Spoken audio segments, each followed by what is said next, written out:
Vous avez un date pour la Saint-Valentin? Tant mieux, je suis très contente pour vous. Pas vraiment. Et vous comptez offrir des fleurs, en recevoir ou vous en acheter.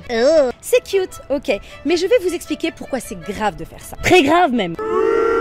Désolée. Je vous explique. D'abord, les fleurs coupées sont bourrées de produits chimiques qui ont un très mauvais impact sur les sols, l'air, l'eau et les abeilles. Dans les fleurs peuvent se trouver une quarantaine de traitements.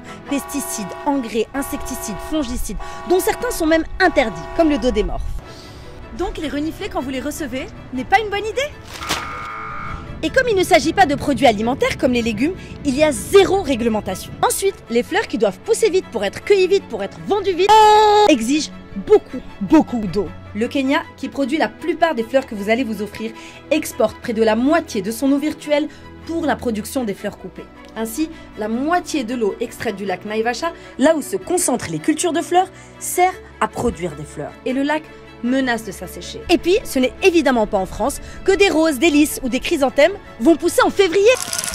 Alors, 85% des fleurs coupées sont produites à l'étranger. Comme on l'a dit au Kenya, mais aussi en Éthiopie, en Équateur, en Colombie, au Costa Rica, etc. Mais ensuite, c'est les Pays-Bas qui achètent ces fleurs aux pays du Sud pour les revendre au prix fort.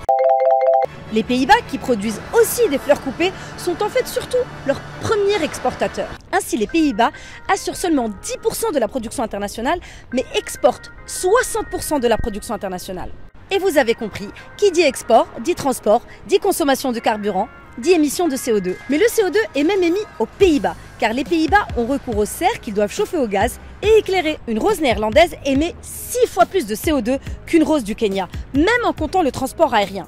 En moyenne, une rose, c'est 1 kg de CO2 émis, soit 5 km en voiture. Essayez de compter combien il y a de CO2 dans cette photo.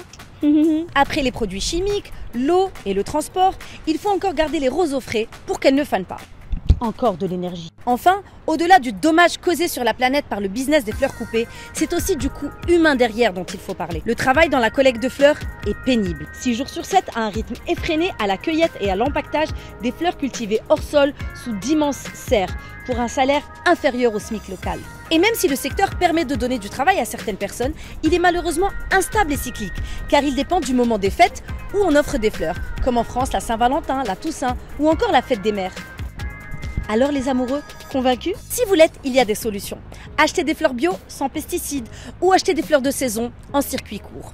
En France, il y a un label Fleurs de France pour vous aider à choisir des fleurs éthiques. Voilà, bonne Saint-Valentin! Et vous oubliez pas, fleurs éthiques, hein? Fleurs éthiques!